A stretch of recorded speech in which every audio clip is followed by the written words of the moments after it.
back to the next lecture and here we are going to study more about vectors. Scalars के बारे में पढ़ने का जरूरत नहीं क्योंकि स्केलर का मतलब क्या, it has only magnitude, it has only value. तो वैल्यूज हम पता है बचपन से नंबर्स को पढ़ रहे हैं. मैग्नीट्यूड वैल्यू मतलब नंबर होता है, नंबर्स को हम बचपन से पढ़ रहे हैं. वेक्टर को पढ़ना बहुत जरूरी है.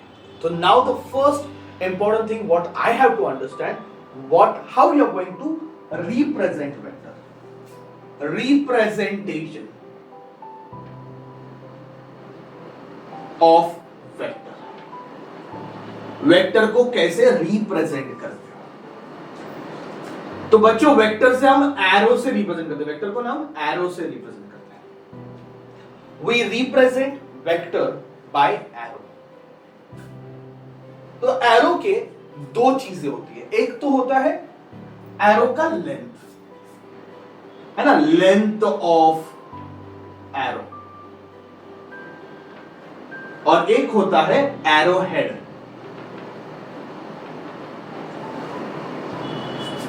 तो मैं what is vector for me?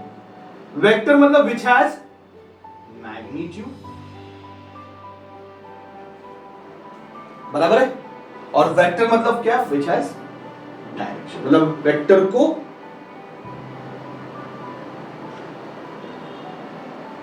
दो चीजें होती है. वेक्टर को मैग्नीट्यूड भी होता है, डायरेक्शन भी होता है.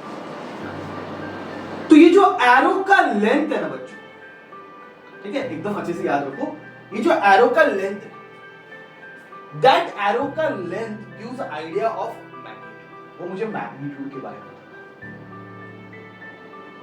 और एरो हेड जो है ना, वो मुझे डायरेक्शन के बारे में बताता है. ठीक है. जनरली क्लासिकल जो हम डायरेक्शन बहुत बचपन से यूज कर रहे हैं, सब लोग नोट डाउन करके रखो. इंपॉर्टेंट है, मालूम रहेगा अच्छी बात है. नहीं मालूम रहेगा इंपॉर्टेंट है. देखो ये वाला डायरेक्शन नॉर्थ है, ये वाला डायरेक्शन साउथ है, ये ईस्ट है और ये वेस्ट है, बराबर है. This is what our direction is.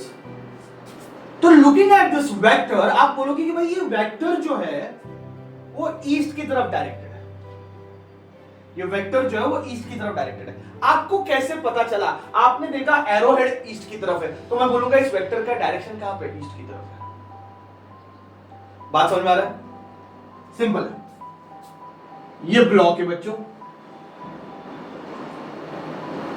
इस ब्लॉक पे एक फोर्स ऐसे लग रहा है F1 और एक फोर्स ऐसे लग रहा है F2. So how you are going to represent vector? तो आपने एरो का यूज किया. वेक्टर को रिप्रेजेंट करने के लिए आपने एरो का यूज किया. और देख के फटाक से मतलब कोई बोल सकता है कि F1 F2 से बड़ा है. देखो F1 का लेंथ देखो और F2 का लेंथ देखो. अरे कोई भी बोल देगा यार F1 F2 से बड़ा है. तो लेंथ से पता चलता है मैग्नीट्यूड, मतलब इसकी वैल्यू बड़ी है, इसकी वैल्यू छोटी है. लेंथ से मुझे क्या पता चलता है? मैग्नीट्यूड. क्लियर हो गया? और एरो हेड से मुझे डायरेक्शन पता चलता है. इसको देखता हूं तो मैं बोलता हूं भाई F1 जो है वो ईस्ट की तरफ जा रहा है और जो F2 जो है वो वेस्ट की तरफ लग रहा है. तो ये वेस्ट की तरफ पॉइंट कर रहा है फोर्स और ये ईस्ट की तरफ पॉइंट कर रहा है. कहां से पता चला? एरो हेड से पता चला. तो लेंथ से मुझे क्या पता चलता है? Direction. Come on, sorry, length से मुझे क्या पता चलता है? मैग्नीट्यूड. और एरो हेड से मुझे क्या पता चलता है? डायरेक्शन. लेंथ से मुझे क्या, लेंथ से मुझे किसकी आइडिया मिलती है? मैग्नीट्यूड की. तो मैग्नीट्यूड मुझे कहां से पता चलेगा? लेंथ से. और डायरेक्शन कहां से पता चलेगा? एरो हेड से. Any doubt in this? Check here. How you are going to represent vector? भाई वेक्टर को रिप्रेजेंट कैसे करेंगे? अभी कोई भी वेक्टर को रिप्रेजेंट करना है ना, तो सबसे पहले हम टेल लिखेंगे, फिर हेड लिखेंगे. इसका नाम लिखना, वेक्टर का नाम लिखना है. तो इसका नाम क्या पता है? B A vector. बच्चों इसका नाम क्या है? B A vector. इसका नाम, इस एरो हेड का नाम क्या है? B A vector.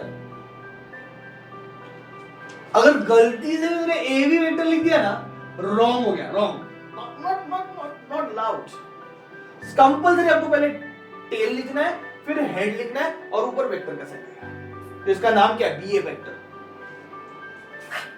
चलो बताओ इसका नाम क्या है? What is the meaning? Yes, it is Q R vector. अच्छा मैं आर क्यू वेक्टर लिखा चलेगा क्या? नहीं चलेगा, कंपल्सरी पहले टेल और फिर हेड। तो इसका नाम क्या है? Q R vector. Not necessary, मतलब अगर आपको ऐसे वेक्टर दिया आप इसको सिंगल लेटर से भी रिप्रेजेंट कर सकते हो। जैसे इसका नाम क्या है? पी वेक्टर, तो आप इसको सिंगल लेटर से भी रिप्रेजेंट करते हो। पर अगर आप डबल लेटर यूज कर रहे हो तो कंपलसरी पहले क्या लिखना है? टेल, और फिर क्या लिखना है? हेड, और ऊपर क्या आएगा? वेक्टर का साइन। बात समझ में आ रहा है? तो पहले टेल और फिर हेड और फिर ऊपर किसका आएगा? वेक्टर का साइन आएगा। That is very very very very important my students. Is it clear? Is this all point clear how you going to represent vector? तो नाम लिखना है, ऊपर वेक्टर का साइन आना है। अगर मुझे सिर्फ मैग्नीट्यूड लिखना है, जैसे कि मुझे लिखना है magnitude of B A vector, तो इसको कैसे लिखेंगे? तो इसको लिखने का तरीका है बी ए वेक्टर और आगे पीछे ऐसे एक से बार डालोगे, इसको मॉड बोलते हैं। क्या बोलते हैं? मॉड। तो इसको बोलते हैं magnitude of B A vector. मतलब मैं सिर्फ मैग्नीट्यूड लिख रहा हूं, मैं सिर्फ वैल्यू लिख रहा हूं, तो मैं मॉड का यूज करूंगा। या फिर सिंपली मैंने बी ए लिखा तो भी चलेगा, कोई प्रॉब्लम। इधर ऐसे लिखो या ऐसे लिखो, डिपेंड, दोनों भी मालूम होने चाहिए मैग्नीट्यूड को कैसे लिखते हैं। चलो मुझे इसका मैग्नीट्यूड लिखना है क्यूआर का, तो क्यूआर वेक्टर का मैग्नीट्यूड लिखना है। कैसे लिखेंगे? Mod of QR vector. कैसे लिखेंगे बच्चों? मॉड ऑफ क्यूआर वेक्टर मतलब क्या है? Magnitude of QR vector. Come on, mod of QR vector मतलब क्या आएगा? Magnitude of QR vector. या सिंपली आप इसको क्यूआर लिखो। बात समझ में आ रहा है? या फिर इसका लिखना है तो कैसे लिखोगे? पी वेक्टर, या फिर sorry mod of P vector, या सिर्फ पी लिखो। तो ऐसे हम मैग्नीट्यूड को रिप्रेजेंट करते हैं। ठीक है, अभी और एक चीज समझ लो, लास्ट है। अभी आपको समझ में आ गया रहेगा कि वेक्टर्स को रिप्रेजेंट करने के लिए हम एरो का यूज करते हैं। ये जो लेंथ है एरो का वो मुझे मैग्नीट्यूड बताता है, और एरो हेड मुझे क्या बताता है? डायरेक्शन बताता है। When you are writing tail, first you write tail, then you write head, ऊपर वेक्टर का साइन, ओके, या फिर सिर्फ एक सिंगल अल्फाबेट से रिप्रेजेंट किया तो भी चलेगा। Okay, this is what is easy है। बच्चों अगर एक वेक्टर ऐसे अंदर की तरफ जा रहा है, ईस्ट वेस्ट नॉर्थ साउथ, तो ठीक है मैं बता दिया, पर एक वेक्टर जो अंदर की तरफ जा रहा है, चलो मैं कौन सा भी वेक्टर ड्रॉ करता हूं।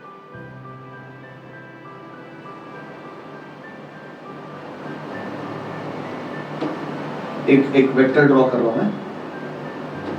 एरो है ना, एरो कैसे रहता है आपको पता है। My diagrams are not that great, but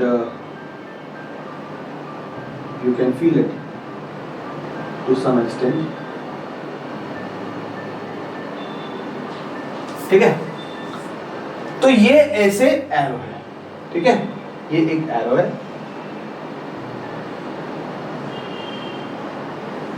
basically arrow ऐसे होता है ना, ये एरो हेड है और ये टेल है। अगर आप यहां से देखोगे, एरो को पीछे से देखोगे, तो आपको सिर्फ क्रॉस दिखाई देगा। अगर आप एरो को यहां से देखोगे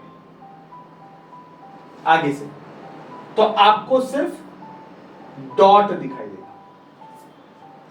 अगर आप एरो को पीछे से देखते हो तो आपको क्रॉस दिखाई देगा, अगर आप एरो को आगे से देखते हो तो आपको डॉट दिखाई देगा। Now vectors are represented by arrow, ये तो फिक्स हो गया।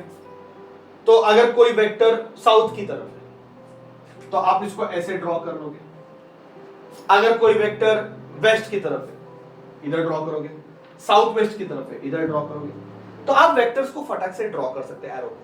पर सोचो कोई एक वेक्टर है जो ऐसे सामने आ रहा है, आपके ऊपर ऐसे आ रहा है, नॉर्थ साउथ ईस्ट वेस्ट नहीं बोल रहा, सामने आ रहा है, तो आपको क्या दिख रहा है? डॉट। तो जो वेक्टर आउटवर्ड होता है, आउटवर्ड, उसको डॉट से रिप्रेजेंट करते हैं। जो वेक्टर आउटवर्ड होता है ना, उसको हम डॉट से रिप्रेजेंट करते हैं। और जो वेक्टर अंदर जाता है, अंदर प्लेन के अंदर चला गया, तो हमें क्या दिखेगा? क्रॉस दिखेगा जाते हुए। तो इनवर्ड रहेगा तो क्रॉस से रिप्रेजेंट करते हैं। इसका मतलब आप समझ लो कि वेक्टर्स को ऐसे भी रिप्रेजेंट करते हैं। कुछ कुछ जन वेक्टर को सिर्फ डॉट डालेंगे तो आपको समझ आना ये वेक्टर क्या है, बाहर की तरफ आ रहा है। अभी पेज से बाहर की तरफ आप एरो तो ड्रॉ नहीं कर सकते, तो आप क्या ड्रॉ करोगे, डॉट, मतलब वेक्टर बाहर की तरफ। जो वेक्टर पेज के अंदर जा रहे हैं, बोर्ड के अंदर जा रहे हैं, अंदर की तरफ जा रहे हैं, उसको हम किससे रिप्रेजेंट करेंगे, क्रॉस। तो वेक्टर्स को ऐसे भी रिप्रेजेंट करते हैं, एरो से तो कर दिए, पर अगर अंदर जा रहा है बाहर जा रहा है तो पेपर पे ड्रॉ कैसे करेगा, तो मैं डॉट ड्रॉ करूंगा। डॉट का मतलब vector which is acting outward और क्रॉस का मतलब vector which is acting inward. तो ये रिप्रेजेंटेशन ऑफ वेक्टर याद है। सारे पॉइंट्स बता दिए मैंने, how to represent vector, that is very very important. ठीक है बच्चों, अच्छे से नोट डाउन करो। Thank you very much.